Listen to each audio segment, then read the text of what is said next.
Recent டேஸில் heart attack பற்றி நம்ம நிறைய கேள்விப்படுறோம். ஹார்ட் அட்டாக்னா கொலஸ்ட்ரால், பிபி, ஒபிசிட்டி இப்படியெல்லாம் யோசிக்கலாம். ஆனால் நம்ம யோசிக்காத ஒரு விஷயம் கட் ஹெல்த். ஸோ கட் ஹெல்த்துக்கும் ஹார்ட் ஹெல்த்துக்கும் என்ன சம்மந்தம் இருக்குது அப்படிங்கிறத ரிசர்ச் என்ன சொல்லுதுன்னு பார்ப்போம்.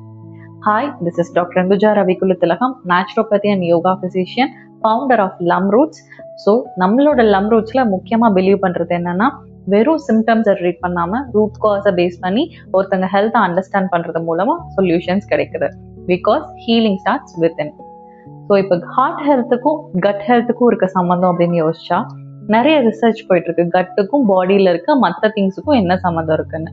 ஸோ அப்படி யோசிக்கும் போது கட்ல இருக்க ஒரு சில பேட் பாக்டீரியாஸ்னால ட்ரில்லியன்ஸ் ஆஃப் பாக்டீரியா இருக்கு.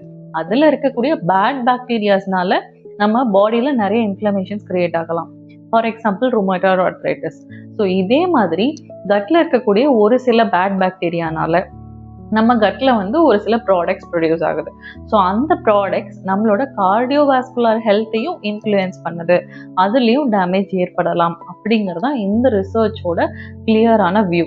ஸோ இப்போ நம்ம தெரிஞ்சுக்க வேண்டியது என்னென்னா, நம்ம வெறும் ஹார்ட், வெறும் கட், வெறும் ஹேண்ட் இந்த மாதிரி பார்க்காம நம்ம பாடியை கம்ப்ளீட்டாக பார்க்கணுங்கிற ஒரு விஷயம்தான்.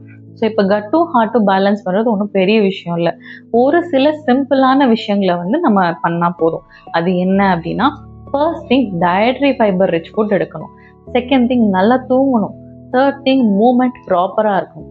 ஃபோர்த் திங் என்னன்னு பார்த்தீங்கன்னா, ஸ்ட்ரெஸ்ஸை பேலன்ஸ்டாக வச்சுக்கணும். ஃபிஃப்த் திங் உங்களோட ஸ்க்ரீன் டைமை நீங்கள் பேலன்ஸ் பண்ணிகிட்டே வரணும். சிக்ஸ்த் திங் டைம், அதாவது நீங்கள் என்ன டைம் சாப்பிட்றீங்கிறத கொஞ்சம் பேலன்ஸ் பண்ணிட்டே வரணும். நடுராத்திரி சாப்பிட்றது, ரொம்ப ஏர்லி மார்னிங் 4, 3 சாப்பிட்றது, இந்த மிட் நைட் பிரியாணி இதெல்லாமே கண்டிப்பாக அவாய்ட் பண்ணணும். இந்த மாதிரி சில விஷயங்களை பண்ணுறது மூலமாக நம்ம ஹார்ட் அண்ட் கட் ரெண்டையுமே பேலன்ஸ்டாக வச்சுக்கலாம். இப்போ கட்னால தான் ஹார்ட் இஷ்யூ வருதுன்னு நான் சொல்லலை, கட்னாலையும் ஹார்ட் இஷ்யூ வருது. It is one of a reason அப்படிங்கிறத நான் சொல்கிறேன். கொஞ்சம் யோசிச்சு உங்களோட ஹெல்த்தை பத்திரமா பார்த்துக்கோங்க. Follow Lam Roots, where traditional wisdom meets evidence-based information.